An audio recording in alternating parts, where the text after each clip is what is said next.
How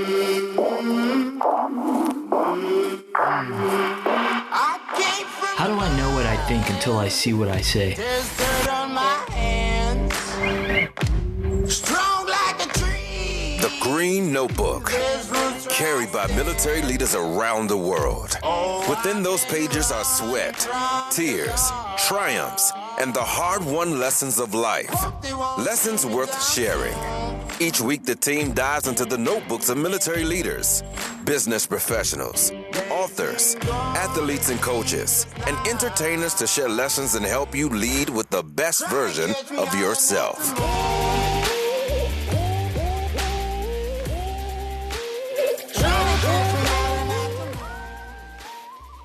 Today's episode is sponsored by Emblem Athletic, the best option out there for keeping your unit looking amazing with custom shirts, hoodies, and other gear.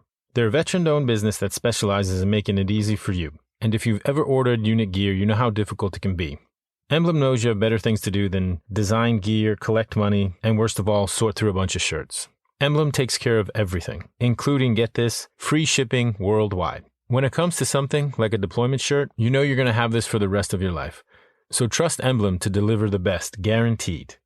Visit www.emblemathletic.com to get started with a free online store today.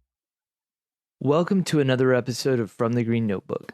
I'm your host, Joe Byerly, and this week we're diving into the Green Notebook of P.W. Singer. In the first half of the 20th century, C.S. Lewis, the author of The Lion, the Witch, and the Wardrobe, he wrote to a friend. And in this letter, he said that any amount of theology can now be smuggled into people's minds under the cover of romance without them knowing it. And what he was alluding to was the ability of storytellers to share important lessons through the power of narrative.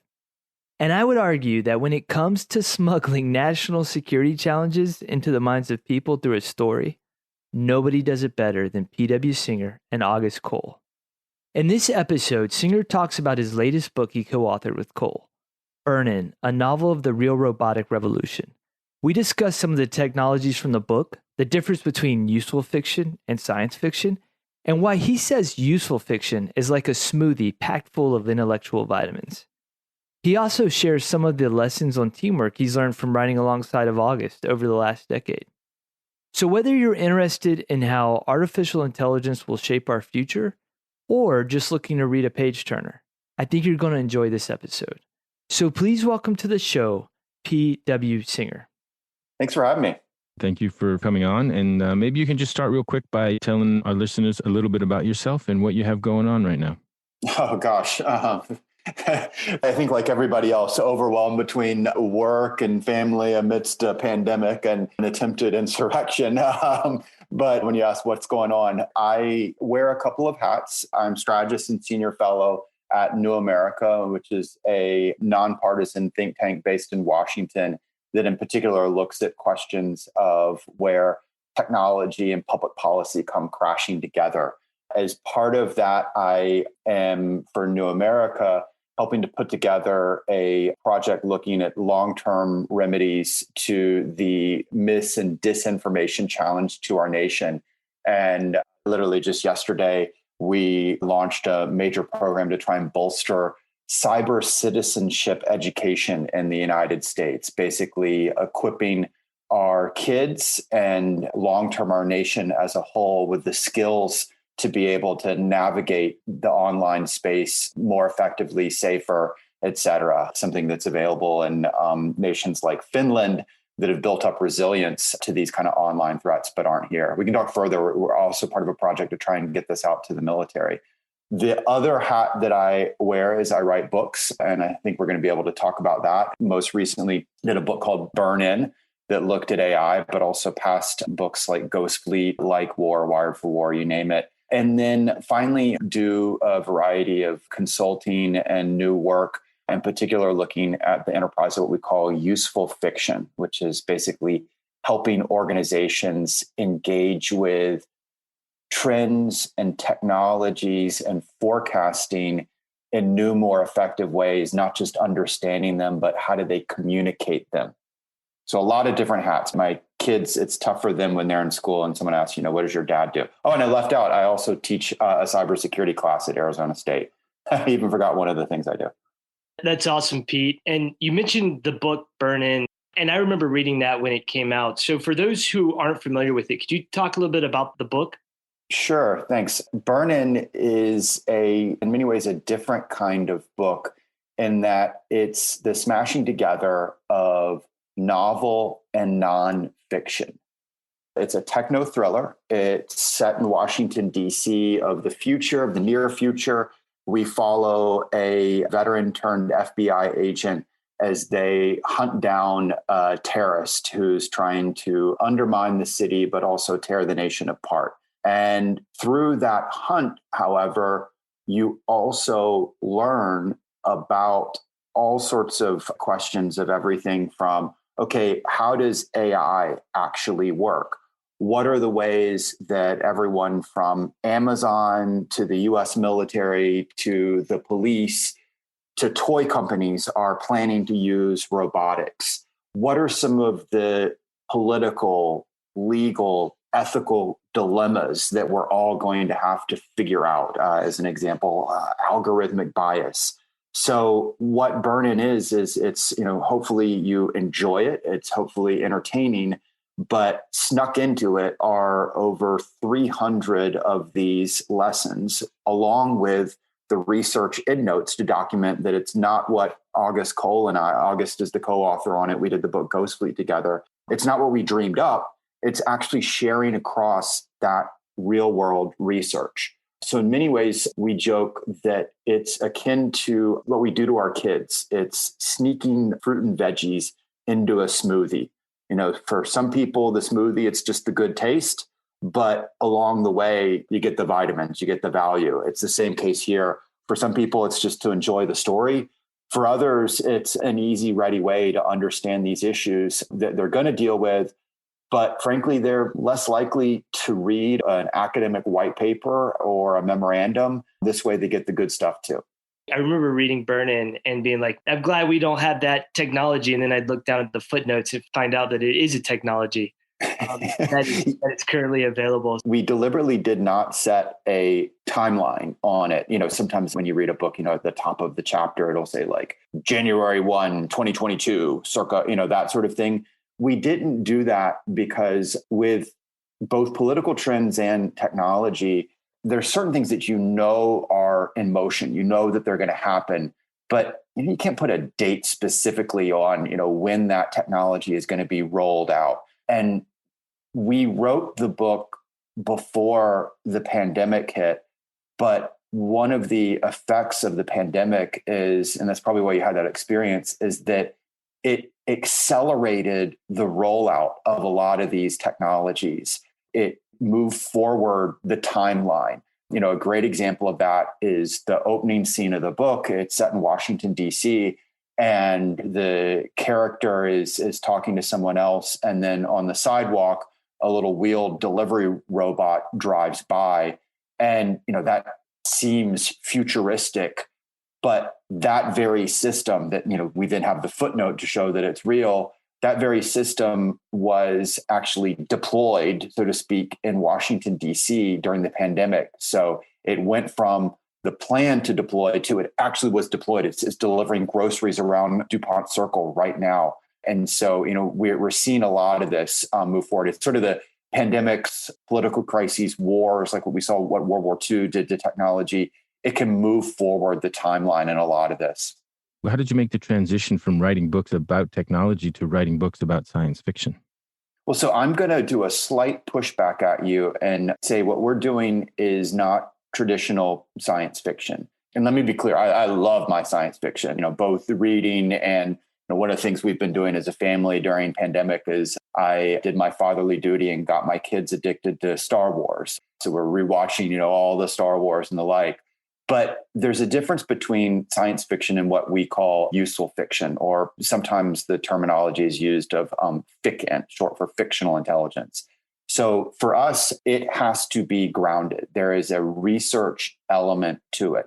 So we spent 3 years researching, everything from, to give you an example of the depth of research that went into Burn-In, I built an Excel spreadsheet that had in it the job automation projections from literally every single report that we could find from sources that ranged from the World Bank to Oxford University to McKinsey Consulting, you name it, what each of these and all their reports projected job automation would be overall, to how it broke down on specific occupational specialties. That Excel spreadsheet had over 3,000 different data points in it. That's not someone saying, "Ooh, I'm going to dream up, what might happen, something set in a galaxy far, far away." Or another, example would be Vernon has I don't want to plot spoil, so to speak, but it looks at key emergent vulnerabilities in the Internet of Things and how that means cyber attacks are going to change. It's a key lesson that the book is sharing, that the way we've been thinking about cyber threats has to alter. Well, the way we gathered that information was everything from threat reports to documentation of past hacks that have happened to interviews, talking to someone who designed the water systems of major American cities. And, what worries you most? What things were, not paid attention to during the design that scares you now? So that's where we differ, is both the hardcore research side and going back to that notion of the smoothie, the deliberate use of the narrative as a means to share it. So, science fiction is the milkshake. I love my milkshakes. The boring white paper is, here, eat this vitamin. Hopefully useful fiction is that space in the middle, that smoothie where you can enjoy it, but get the good stuff. Our entry point into it originally, to directly answer your question, it started out on the entertainment side with Ghost Fleet. August and I had an idea of a story. We wanted to take people back to those early Tom Clancy books that, like Red Storm Rising, that we had enjoyed as kids, but that the market had moved away from. But we also were two people who came out of the defense policy world. I'd written a number of nonfiction books. August had been Wall Street Journal defense beat reporter. And so we kind of couldn't help ourselves with Ghost Fleet. As we were building the story, we also wanted to share, important lessons that we felt the community needed to hear. Two in particular as an example, and it's funny to, date it, but, we started that project back in 2011, 2012. One of the key things that we were pushing was, hey, while, the rest of the community is mostly focused on counterinsurgency and counterterrorism for good reason. And oh, by the way, the same thing is happening in the publishing world. Even the Tom Clancy books had all become about terrorism. That you had the looming rise of a great power with China, that we saw there would be competition, but that it would be a very different kind of competition than what the Cold War had been. So the way you might visualize a war with China would be very different. Now, that all, seems to make perfect sense right now in 2020, but that was, against the grain. There was a lot of pushback when we start that.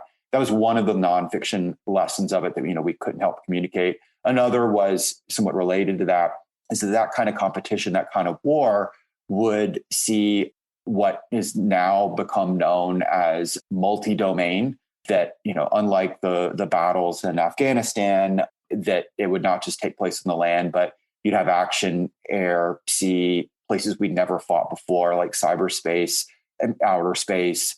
And then wrapped up within that was key differences. A big theme of Ghost Fleet was understanding supply chain vulnerabilities. Again, it's funny to, talk about these now. I'm like, of course, well, that was new.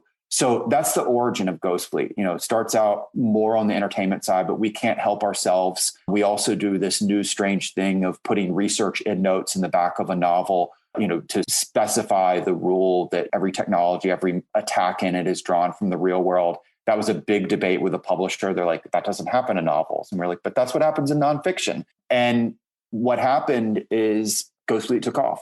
It obviously did well on the, summer beach read, but it also became, put it directly, the most influential work of our careers. I'd written books that were, on the military professional reading lists and obviously had done a lot of stuff in defense policy. August had front page news stories.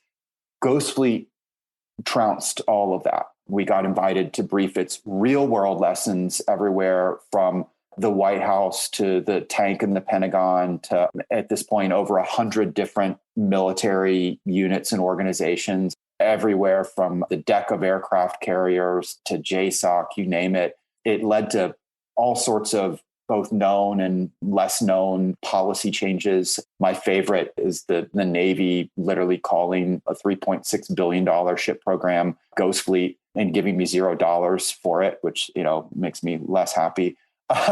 And so that led to the realization of this new realm that, we call useful fiction, that it could be a means of both, storytelling, but also sharing important, useful information.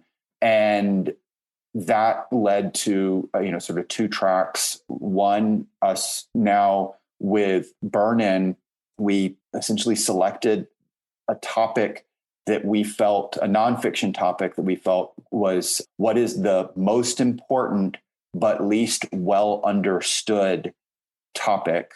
And to us, it was just the massive impact of AI and robotics. And by that, less understood of everything from, how it works to the ways that it'll be used, et cetera.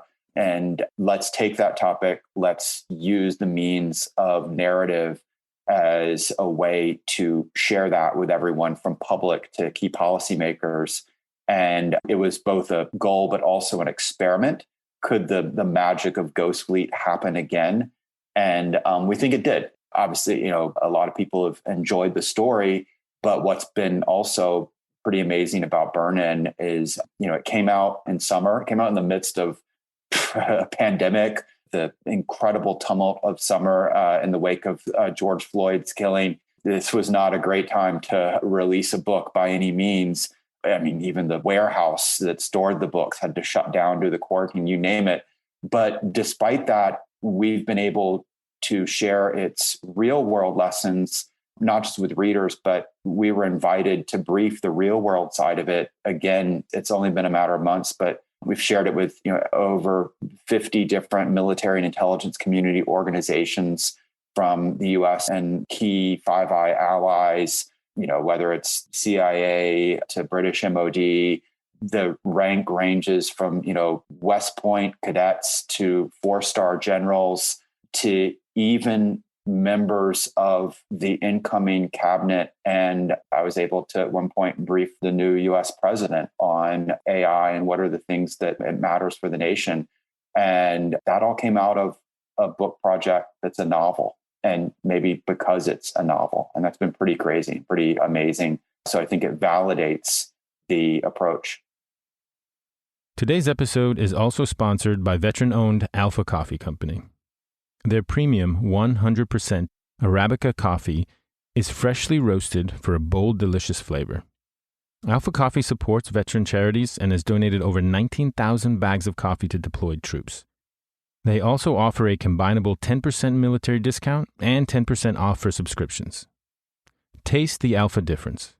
Purchase their coffee today from their online store or via Amazon Prime. Yeah, so Pete, you've done this useful fiction on your own projects. Have you done it for any other projects as well?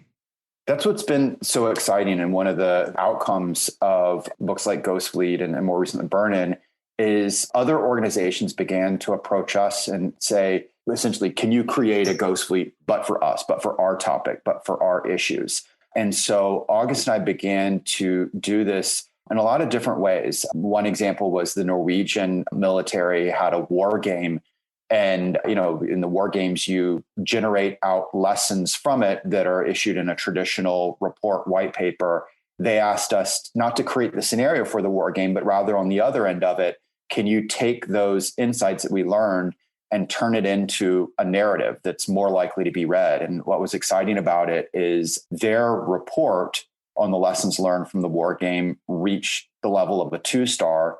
Our narrative was read all the way up by the Minister of Defense. In another example, we've actually done this for a couple of entities, an intelligence community, an allied military, US Navy. They've got strategy papers trying to communicate a vision for the unit. And we then took that strategy paper and turned it into vignettes that help communicate the real world themes and issues, literally the chapters, but in a manner that struck harder and helped people visualize, and it was more likely to be read. And then the final thing that happened that was really exciting is certain entities came to us and said, we don't want you to, create for us. We want to have the skills ourselves to do better at forecasting and communication. And so we began to create executive education courses. First we did this with the Air Force with its Blue Horizons team. And then more recently with a NATO Allied Transformation, and then with a training course actually for new one stars. And essentially, it's not about us doing it, but providing the toolkit for here are better ways to do forecasting. And guess what? We are all futurists, whether you are a scenario planner or you do budgeting and training, you're a futurist. You're making decisions about the future. So how do we do forecasting better? But also, again, whatever role that you're in, whether you're in acquisitions or infantry, you name it, you have to be able to communicate more effectively. And so here are some of the tools of being able to think about communicating in manners that go beyond the traditional ways that we have done it, that the research shows to be more effective. And so it's been really exciting to see other organizations take this kind of approach and utilize it. It's been fun for us to engage on all of these different topics. Hey, Pete, one of the things I love about this interview, and as you're talking about Burn-In and Ghost Fleet and your useful fiction project, is you keep using words like we, us. And so it's a true partnership between you and August. And so what lessons have both of you learned over the years about teamwork and communication and relationships? Because you two are friends. Yeah, the publisher jokes with us. They're like, you are the only co-authors that have come out of a project closer than when you came into it. And it's interesting because let's pull back on this. There's the narrative, the trope, the cliche of a writer, particularly if it's a fiction writer, a novelist, that it's a singular task that they, go off with their typewriter to their lake house. And then 6 months later, they come back, or, it's whatever, Hemingway drinking himself, or, we all know that kind of trope. And yet in almost every other area of writing, whether it's writing software to even in the realm of fiction, TV shows are written by a writer's room. Within bureaucracies, yes, you can write a memo, but the reality is in most bureaucracies, that memo, it either comes from a group working together, or certainly as it makes its way up a chain, it gets modulated. So we were like, actually, why is it strange for us to be a team? In every other realm, it plays out that way. Now, as a team, though, there's a variety of ways that we figured out how to work together. One is to drop ownership of ideas. So the way that we have likened our collaborative writing process is a little bit like 3D printing. So there'll be a design, a plan, an outline, and then one person will take that and layer on top of it, thicken it, but also cut, tweak, change, eliminate certain elements of it. Then the other person will get it, thicken it, cut, change, back, forth, back, forth. It's very different than a lot of collaborative writing process is more, you take chapter 1 and I'll take chapter 2, and then we'll kludge them together at the end. With August and I, the drafts go back and forth and back and forth. And along the way, there's no sense of, oh, but that was my idea that got cut. I don't like that. It's mine. I mean, literally at the end of it, we can't remember who came up with, that plot point or, that turn of phrase. And there's actually a lot of it is kind of, these magic moments of one person will start saying, well, what about if this happens? And then I'll be, oh, I like that. But what about this? So what I've laid out is both kind of a process, but also there can't be a sense of ownership. I think baked into that is a sense of respect for each other's ideas. we also just, genuinely like working with each other. We're friends too. Those, I think, are some of the lessons of it. We're also open to others' ideas and, in fact, seek them out both in the creation, but also in the, we might call validation, but it's the editing of it. So the creation side, as I mentioned, you're just not dreaming stuff up. You are going and trying to get material. You're doing the hardcore research. So that will mean, for example, interviewing people, and it might be interviewing that water system specialist. Or for Ghost Fleet, we interviewed a dogfight scene. Well, I spoke to multiple different fighter pilots, and so what is a move that you might pull if an adversary was in this position behind you? And so the result of that is that it has a realism to it. So when another fighter pilot, not just the public, when another fighter pilot reads it, they're like, yeah, that's the move I might pull too. So you're getting that input in the start, but also you're sharing it out with others to get, I described it as kind of validation, but it's that reality check. It's that reality check. Like with Ghost Fleet, we gave certain elements to it. One of the characters was a U.S. Navy ship captain of a LCS. We had U.S. Navy ship captains read those scenes, and they caught sometimes it was big conceptual things. Other times it was, little tiny details, wording phrases. And so you have to be okay with that. Sometimes, you have to say, okay, I didn't get that right. I'm going to take that concept. I'm going to change it. I'm going to tweak it. Or maybe it's I got it right, but I didn't communicate it well. In military terms, it's red teaming, being willing to red team and not just do the red team, but modulate based on what the red team told you. So those are some of the lessons that have cut across it. I remember when I was younger, I watched a movie called Total Recall with Arnold Schwarzenegger. And I remember in the movie, there was a scene where I think it was a cab driver that was a robot. Glad you didn't bring up the infamous other scene that everyone who's seen that movie was like, we'll leave it at that. There are people who get what I'm talking about and people who won't. Okay. So I said to myself, I wonder when we'll get to the point where there might be a robot driving a vehicle.